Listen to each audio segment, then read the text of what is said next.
Cek cek cek. Selamat pagi kelas 7. Jumpa lagi dengan Bu Irma di mata pelajaran prakarya nggih. Jumpa pada pertemuan 6 nggih. Sudah pertemuan 6 aja ya. Tidak terasa nggih. Nah, pada hari ini hari hari apa ini? Hari Rabu nggih, tanggal 18 Agustus 2021. Bu Irma akan memberikan kalian agenda yang sempat tertunda karena minggu lalu kita tidak bisa bertemu tatap maya nggih karena ada tanggal merah seperti itu. Nah, pada pertemuan kali ini agenda besar kita yaitu ulangan harian 1 akan kita laksanakan setelah tertunda 1 minggu nggih. Namun sebelum ulangan harian 1 kalian kerjakan, terlebih dahulu Bu Irma akan memberikan pembahasan postes 1 dan postes 2 nggih. Kenapa Bu Irma berikan dalam bentuk video seperti ini? Karena nggih, kalau dalam Bu Irma jelaskan dalam Google Meet, bisa saja sebenarnya, tapi kadang jaringannya tidak bagus, suaranya tersendat-sendat seperti itu nggih.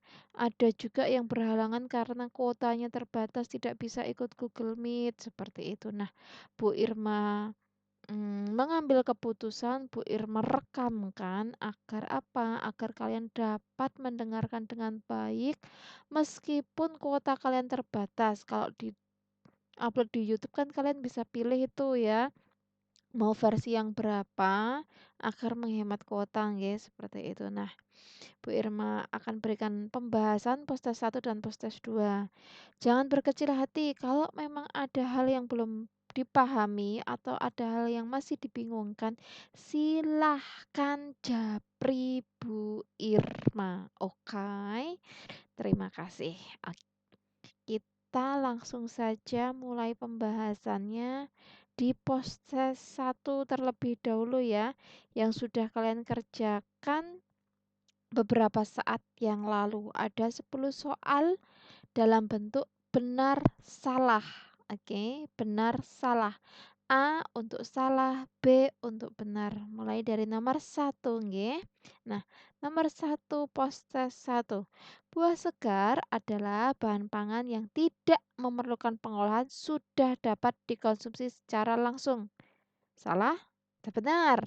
Benar atau salah? Benar dong, ini adalah salah satu bahan pangan raw food ya, buah segar itu ya. Tidak usah diolah, tidak usah direbus, tidak usah digoreng, tidak usah diolah dengan menggunakan sumber panas yang lain, itu udah bisa dimakan seperti itu nggih. Next, nomor 2. Buah yang mengandung banyak serat, contohnya ada belimbing, semangka, jeruk, melon, nanas, dan stroberi. Jawabannya napa niki? Jawabannya adalah A. Salah, seperti itu. Loh, kenapa Bu Irma kok salah?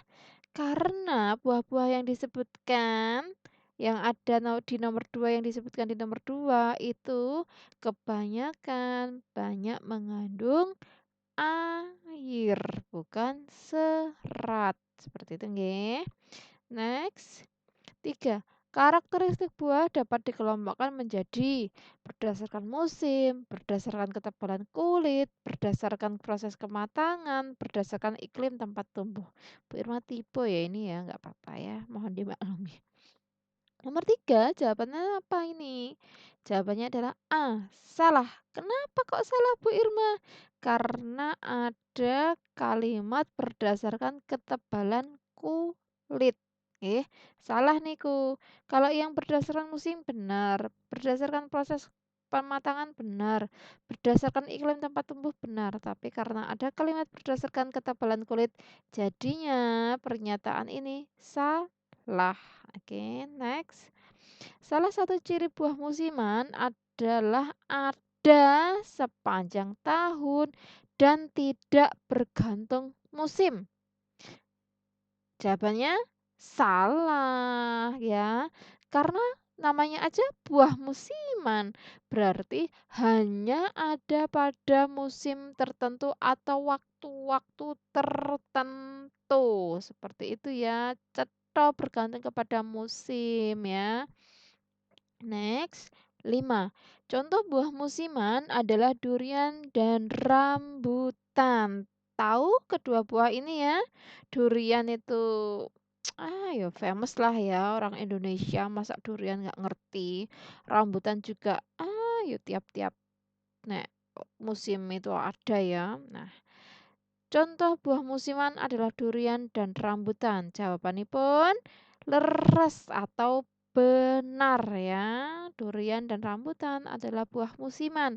Hanya ada pada waktu-waktu tertentu. Ya. Next, 6. Buah tropis adalah buah yang tumbuh di iklim panas dengan kisaran suhu lebih dari 25 derajat Celcius. Jawabannya B. Benar ya. Cetha ya, nggak usah dijelasin lebih lanjut ya. Nomor 7. Contoh buah subtropis adalah apel, jeruk, stroberi, anggur. Benar atau benar? Jawabannya B. Benar. Oke. Nomor 8. Buah non-klimaterik adalah buah yang tidak mengalami proses pematangan tetapi langsung ke proses pembusukan. Jawabannya pun B. Benar. Seperti itu ya. Oke, nomor 9. Contoh buah klimaterik adalah semangka. Pernyataan ini salah atau benar? Tentu saja salah, karena semangka adalah contoh buah non-klimaterik ya. Prosesnya sama seperti yang di nomor 8. Tidak mengalami proses pematangan, tetapi langsung ke proses pembusukan. Buah semangka itu seperti itu, nggih. Terakhir di postes 1 nomor 10, jambu biji merah ya, yang sering dijual mbak-mbak, mas-mas tukang jus itu ya, bakul jus itu ya, mempunyai kandungan vitamin C 4 kali lebih banyak daripada jeruk. Benar atau salah? Salah atau benar? Tentu saja benar. Seperti itu penjelasan dari nomor 1 dan nomor 10 ya. Semoga dapat dipahami. Kalau ada yang masih belum jelas, silahkan japri Bu Irma di nomor WA yang sudah Bu Irma posting di Google Classroom Prakarya. Next, kita menuju ke postes 2. Oke, ini sudah masuk ke postes 2 dengan 20 pernyataan benar salah. Ya, kita mulai dari nomor 1. Teknik pengolahan bahan makanan menggunakan bahan dasar cairan untuk mematangkannya adalah pengertian dari moisture cooking. Jawabannya B. Benar. Moisture cooking, cara mematangkannya menggunakan cairan. Oke. Walaupun cairannya berbeda-beda. Next, nomor 2. Teknik pengolahan pangan yang termasuk dalam kelompok moisture cooking ya, yang menggunakan cairan. Apa ini? Ada boiling, ada poaching, ada baking, ada steaming.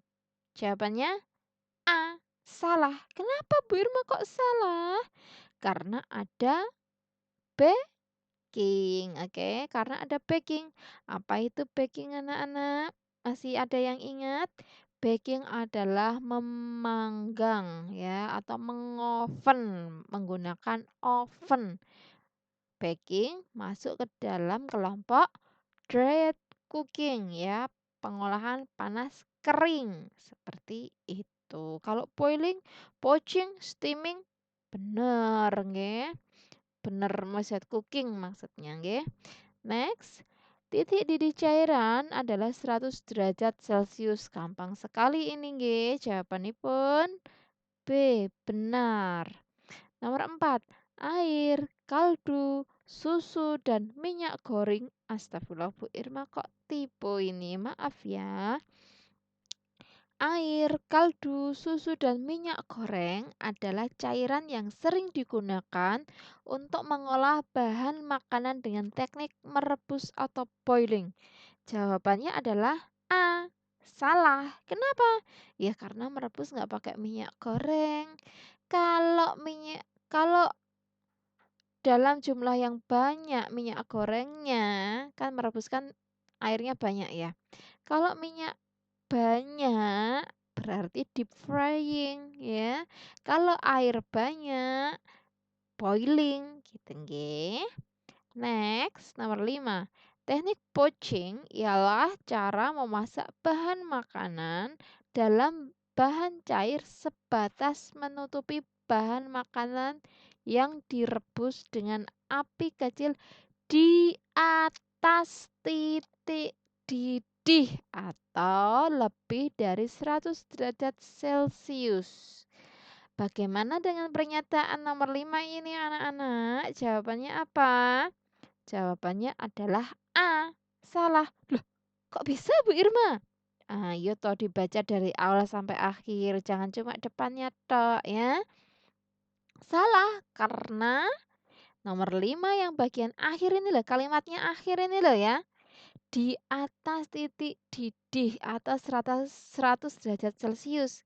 Padahal kalau poaching itu ya benar menutupi bahan makanannya, tapi apinya kecil di bawah titik didih air 92 derajat Celcius seperti itu kisarannya. Oke? Kalau ada pertanyaan atau pernyataan benar salah, baca dari awal sampai akhir. Jangan cuma setengah-setengah. Oke ya. Nomor 5 A, salah karena yaitu tadi kalimatnya di atas titik didih. Nomor 6, efek dari bracing sama dengan teknik stewing. Bracing sama menyetup sama enggak? Efeknya, hasilnya. Jawabannya adalah B, sama. Oke, benar maksudnya nggih. Nomor 7. Proses chewing, cairan yang dipakai ada yaitu air, susu, santan, dan kaldu. Jawabannya adalah B, benar. Udah jelas nggih? Nomor 8. Teknik mengukus atau sering disebut steaming adalah memasak bahan makanan dengan air mendidih di dalam sebuah panci rebus. Benar atau salah? Salah atau benar? Jawabannya apa ini? A. Salah. Kenapa?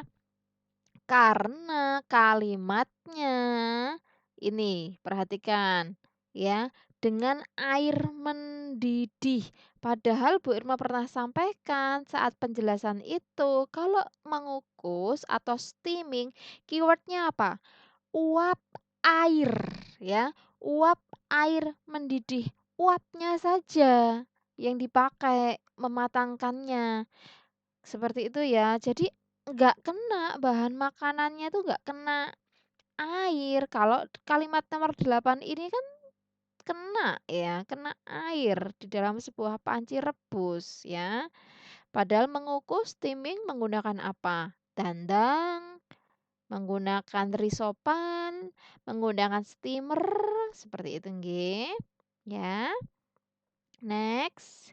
Nomor 9. Nilai gizi bahan makanan yang diolah menggunakan teknik steaming atau kukus banyak yang hilang karena bersentuhan langsung dengan air. Benar atau salah pernyataan ini? Tentu saja salah. Kenapa? Ya karena teknik kukus itu tidak bersentuhan langsung dengan air, nggih, kebalikannya. Kalau yang bersentuhan langsung dengan air teknik apa? Hmm? Ada teknik boiling, ada teknik poaching, ada teknik bracing, ada teknik stewing. Seperti itu, nggih. Kalau nomor 9 ini salah ya, karena steaming atau kukus tidak bersentuhan langsung dengan air. Sehingga apa? Sehingga nilai gizinya kalau teknik steaming atau teknik kukus itu lebih terjaga. Oke ya. Nomor 10, teknik pengolahan pangan yang sering digunakan untuk membuat kaldu ya. Atau kemarin apa bahasa Inggrisnya yang pernah Bu Irma sampaikan kemarin? Stok ya. Kaldu atau stok adalah teknik simmering. Jawabannya B. Benar. Teknik simmering ya. Kalau udah mendidih, apinya dikecilin, kecil banget seperti itu. Biar apa? Biar ekstraknya dari bahan-bahan yang mau dibuat kaldu itu keluar semuanya, biar tambah gurih, tambah sedap seperti itu, nggih. Nomor 11, teknik yang biasa digunakan untuk melelehkan coklat adalah teknik mengetim. Apa ini? Nomor 11, B. Benar, mengetim, nggih. Nomor 12, nama lain dari teknik mengetim adalah bain-marie yang berasal dari bahasa Prancis. Pernah ya Bu Irma jelaskan ya? Pernah dong waktu Google Meet kapan itu ya? Jawabannya adalah B. Benar. Nomor 13, karakteristik masakan yang diolah dengan metode dried cooking adalah kering, renyah, berair, dan lembab. Apa ini? 13. Dong, salah dong. Kenapa? Karena kalau dried cooking itu tidak berair, tidak lembab.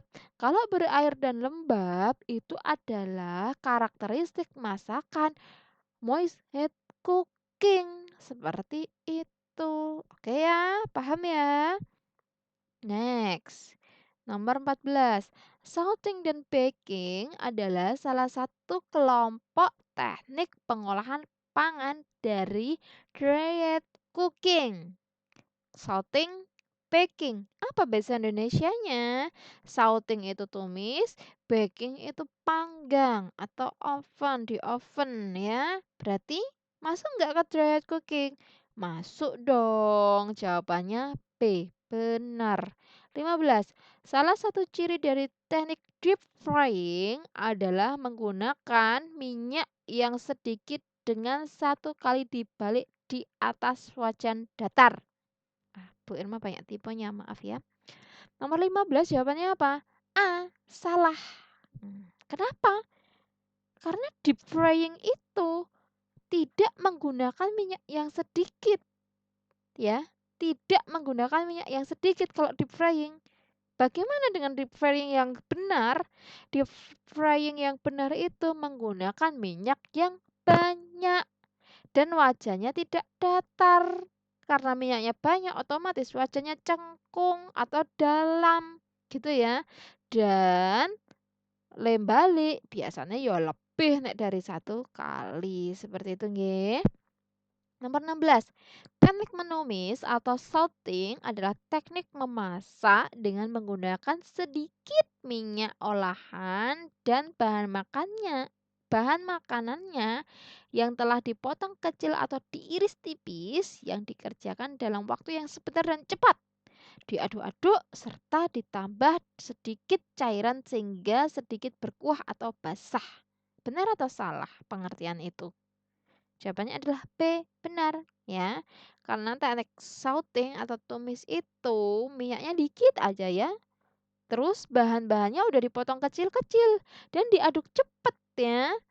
Biasanya di bagian akhir kalau udah mau diangkat, udah matang, udah mau matang, itu ditambah kaldu, ditambah air untuk menjaga kelembapannya. Seperti itu, oke. Next, 17. Alat yang digunakan dalam teknik pengolahan pangan baking adalah oven. Gampang ya? 17 ya. 17 jawabannya adalah B. Benar. Baking karena dia memanggang menggunakan oven. Oke, baking. 18. Raw food adalah bahan masakan yang dikonsumsi secara mentah atau tidak melalui proses panas. Jawabannya B. Benar. Oke, gampang ya. Nomor 19. Salah satu contoh olahan minuman dengan teknik filtering adalah jus jambu merah. Filtering itu menyaring, disaring ya, dipisahkan antara ampas dengan cairannya ya, terpisah. Jawabannya nomor 19 B, benar. Nomor 20. Salah satu contoh olahan makanan dengan menggunakan teknik mixing adalah salad buah. Mixing itu apa sih anak-anak? Masih ada yang ingat nggak penjelasannya Bu Irma mixing? Hmm? Mixing adalah dicampur. Oke. Salah atau benar ya kalau salad buah itu dicampur? Benar dong ya. Nomor 20. Benar. Oke, sekian penjelasan pembahasan postes 1 dan postes 2 dari Bu Irma. Bu Irma harap dapat kalian pahami. Kalaupun kalian merasa terlalu cepat, silahkan di playback dan dicermati perlahan. Setelah mendengarkan dari awal sampai akhir, setelah paham betul, silahkan kerjakan ulangan harian 1 di G-School ya. Soalnya bukan benar salah lagi, tetapi pilihan ganda dengan 4 opsi A, B, C, D. Silahkan dibaca, dikerjakan dengan hati-hati. Ya, usahakan semaksimal mungkin. Biar apa? Biar tidak remedi. Oke ya. Karena masuk dalam kategori remedi itu kalau postes 1, postes 2, dan ulangan harian setelah dijumlah dibagi 3, dicari rata-ratanya di bawah 85 ya. Kalau postes 1, postes 2, dan ulangan harian 1 dijumlah oleh Bu Irma dibagi 3, lalu nilainya di bawah 85, nanti otomatis remedi. Tapi kalau kalian bisa berhasil postes 1 tambah postes 2 tambah ulangan harian 1 ya, di atas 85, tidak remedi dong ya. Seperti itu. Jadi silahkan kerjakan dengan semaksimal mungkin untuk mendapatkan hasil yang memuaskan. Sekian penjelasan dari Bu Irma. Jangan sungkan untuk konfirmasi jika ada hal yang bertentangan. Misalnya, "Bu, jawaban saya yang nomor ini seperti ini, kok jawabannya Bu Irma seperti ini. Bagaimana penjelasan detailnya Bu Irma?" Silahkan, jangan malu-malu, oke? Bu Irma sangat senang kalau kalian bisa mengungkapkan pendapat kalian dengan nyata. Jangan cuma ngedumel di belakang, Bu Irma kok jawabannya kayak gini sih, padahal menurut penelitian bla bla bla bla bla bla." Oh, Bu Irma itu manusia biasa, bisa salah juga gitu nggih. Jadi ayo Bu Irma mohon kerjasamanya, kalau ada apa-apa dikonfirmasi ke Bu Irma biar kalian enak, Bu Irma juga bisa memberikan pengetahuan yang benar kepada kalian. Sekian pembahasan hari ini, jangan lupa agenda besar hari ini ya. Kerjakan ulangan harian 1 dengan semaksimal mungkin, oke? Terima kasih dan sampai jumpa di pertemuan selanjutnya. See you.